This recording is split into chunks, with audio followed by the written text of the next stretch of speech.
this one's wife. If he's awful, why praise him?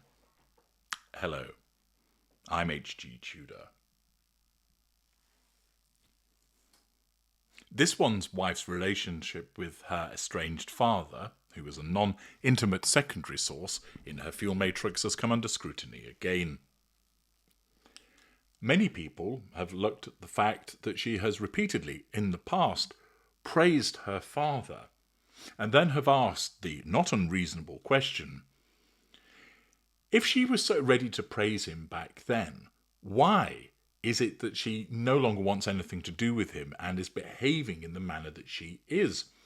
If she is maintaining that he's some kind of monster, why was she praising him in the first place? Well, unsurprisingly, to answer that question, we must look at her narcissism. But let's start by going to some evidence. Let's look at the evidence of where this one's wife has sung the praises of her father, and let us look at the different occasions this has occurred. Let us start with an entry that was in the TIG, the blog that she ran. This was posted in June 2014. In celebrating Father's Day, I think of so many moments with my dad. Our club sandwich and fruit smoothie tradition, post my tap and ballet classes. By the way, he religiously took me to, on Saturday mornings after working 75 plus hours a week as a lighting director. The fishing trips along the Kern River and Big Bear Lake to catch catfish or trout and cook it up for dinner, and the commitment he made to lighting my high school musicals so that they felt as grand as a Broadway show. The blood, sweat and tears this man, who came from so little in the small town of Pennsylvania, where Christmas stockings were filled with oranges and dinners were potatoes and spam, invested in my future so that I could grow up to have so much. He helped me turn my bathroom into a dark room when I was 12, because I wanted to be a photographer, shading my windows in red lighting gels and filling my cabinets with extra jugs of fixer. He put gas in my car when I went from audition trying to make it as an actress. He is the person who believed in this grand dream of mine well before I could even see it as a possibility. He taught me to write thank you notes, to always arrive early, to drink Arnold Palmer's, to find my light when I'm on camera and beyond. And that, right there, is the point. My dad taught me to find my light, and he taught me to always make my own box. To my dad, my thoughtful, inspiring, hard-working daddy, happy Father's Day. If I had all the water in the world, I'd give all the water to you. You won't get that quote, but he will, and for Father's Day, that's all that matters.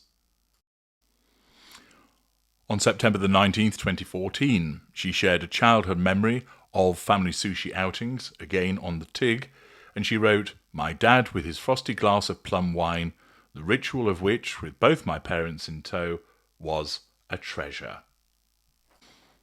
In an interview with Elle magazine, originally written in July 2015, she stated, "I was too young at the time to know what it was like for my parents, but I can tell you what it was like for me, how they crafted the world around me to make me feel like I wasn't different, but special. When I was about 7, I had been fawning over a box set of Barbie dolls. It was called the Hart Family, and included a mom doll, a dad doll, and 2 children. This perfect nuclear family was only sold in sets of white dolls or black dolls. I don't remember coveting one over the other. I just wanted one. On Christmas morning, swathed in glitter-flecked wrapping paper, there I found my Hart Family. A black mom doll, a white dad doll, and a child in each colour. My dad had taken the sets apart and customised my family." On Father's Day, she posted on Instagram, "Happy Father's Day, Daddy. I'm still your buckaroo, and to this day your hugs are still the very best in the whole wide world. Thanks for my work ethic, my love of Busby Berkeley films and club sandwiches, for teaching me the importance of handwritten thank you notes, and for giving me that signature Markle nose. I love you, XO Bean." That was posted June 19th, 2016. In October 2016, in an interview that appeared in goodhousekeeping.com, this one's wife was recalling support during her acting career. She said, "When I booked my first pilot, My dad wrote me a letter that I still have. He said, "I'm so proud of you. I knew you could do it." In a TIG post, How to Be Both, from the 24th of October 2016, describing her parents' sacrifices, she called her father the most hard-working father you can imagine, a television lighting director by trade, and noted how both my parents came from little, so they made a choice to give a lot. In September 2017, giving an interview to Vanity Fair in the Wild About Harry cover, she praised her father's support, saying, "My father knew how hard it is for an actor to get work, so he, above all people, was so proud that I was able to beat the odds." She also highlighted their close-knit bond, despite her parents' divorce, including their shared vacations and TV dinners. On the 17th of May 2018, amid wedding preparations, as appeared in Marie Claire, from an official statement released via Kensington Palace, she stated, "I have always cared for my father and hope he can be given the space he needs to focus on his health." In July 2018, in a private letter post-wedding, she wrote expressions of love, including, "I love you with all my heart. Please take care of yourself." This was the private letter which was leaked and published in People magazine on the 6th of February 2019, which included her criticism of her father for his behaviour, but demonstrated that she still loved him notwithstanding this apparent behaviour. There you are. Lovely, lovely evidence. Cannot be said to be made up. 'Tisn't speculation. What I've provided you with there are either posts from this one's wife herself on the TIG or her Instagram, or quotations in interviews that she has given. They have also been over various years. So they're not, for instance, in, let's say, a month where she was suddenly gleefully praising her father and then never did again. She has consistently done so over a number of years. So there's the evidence that shows that she was regularly praising him and doing so in relation to different ways for the things that he was doing for her. Accordingly, if he's such an awful human being, why was she praising him? Well, a starting point is that because she's a narcissist, it could be that all of these things are made up, that they never happened. That at the time, when she was being interviewed, or when she wanted to create a blog post, her narcissism decreed that she needed to assert control over an audience and draw fuel from them and manage a facade. That she wanted to create this facade, that she had a wonderful father, because that would make her look good. And therefore, it's entirely possible that all of this was invented and that none of it took place. And her narcissism simply revised history at each interview, at each blog post, to create this impression. Now, that is a possibility, but I don't see it as a probability. I actually think this is an instance of the narcissist using the truth to benefit herself. As you know, long-standing viewers of my work understand that the narcissist will sometimes use the truth as you understand it to be, sometimes a half-truth, and sometimes nowhere near the truth, in order to get to the prime aims.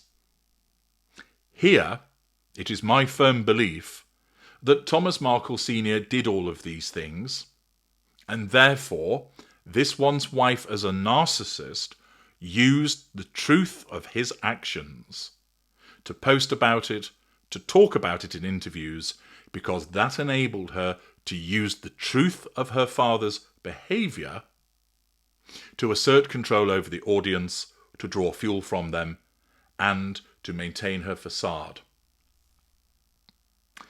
Thus, we have a body of evidence that demonstrates these things happened and she spoke highly of him.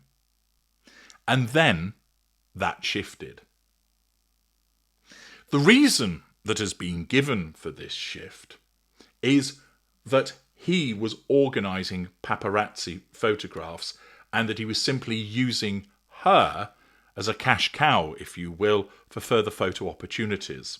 She makes reference to this in the leaked letter. That is the reason that her narcissism has chosen to explain why he's been painted black and thereafter disengaged from. It might be true that Thomas Markle Sr. arranged the paparazzi shots. He might have done so cynically, he might have done recklessly, he might have done mistakenly. But let us assume that was true, and therefore once again, this one's wife is acting upon something that actually happened. But as I've explained to you elsewhere, that isn't the reason why she disengaged from her father. That is just the convenient excuse that her narcissism uses to explain her actions. In other words, it's my father's fault, not mine. As a consequence of understanding narcissism through my work, you know that the reason why she disengaged from him was because there was a combination of disengagement triggers. There are 5 disengagement triggers. I speak about them in a separate video. Please do go and watch it. For her, he was proving too difficult to control because there was a risk that he might talk about her previous life, which would shatter the image that she was trying to portray to Harry and members of the royal family. In other words, he could have exposed her. Her narcissism recognised that as a risk and needed to ensure that it didn't happen. Thus, disengagement. Also, almost belt and braces the situation, Thomas Markle Sr. no longer served a purpose to her. You've just heard all the effusive praise for all the things that he did. We know, for instance, that he paid for her education, that he got her auditions, he got her small parts, etc. He was the doting father. And then he was no more of use to her. Thus, that's another disengagement trigger. So as a combination of the fact that he could potentially expose her and that he no longer served any purpose, she got rid. That's why she has nothing to do with her father, and her narcissism needed a reason to try and convince the outside world, and therefore said, well, it's because he's arranged these paparazzi photographs.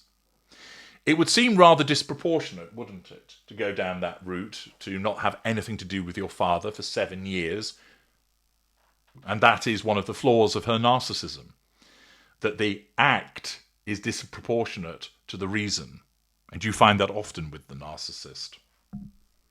The fact is, he was good to her. The evidence shows that, and I am of the firm belief that that is the truth of what had happened. And at the time, it suited her to use that truth to share it with other people through her blog posts and in interviews to assert control and to draw fuel and to manage the facade. Then, when she had ensnared Harry, her father posed a threat by way of potential exposure and no longer served a useful purpose to her. Her narcissism therefore decreed, disengage from your father and tell the world it's his fault because of what he's done in relation to paparazzi photographs. Even if that is true, the response is disproportionate because the real reason was because he was a potential threat through exposure and no longer served a useful purpose. And that is why, ever since, notwithstanding the way that he supported her and helped her, etc., she has consigned him to oblivion because her narcissism decrees that he has no purpose to serve in her life. And that is why, even now, her narcissism dictates we'd rather he were dead than keep popping up and causing a problem in the way that he has. But what we'll do, as I've explained in a separate video, is harness this situation for our own benefit. This is what we'll do because we have to make it all about the narcissist. This therefore provides you with the precise explanation as to why this one's wife is so awful to her father, having praised him hitherto. It is the black and white thinking of the narcissist. And once again, by understanding narcissism through my work, you get the answers. Please do share this video to other people so that they get the answers too. I'm HG Tudor. Thank you for listening.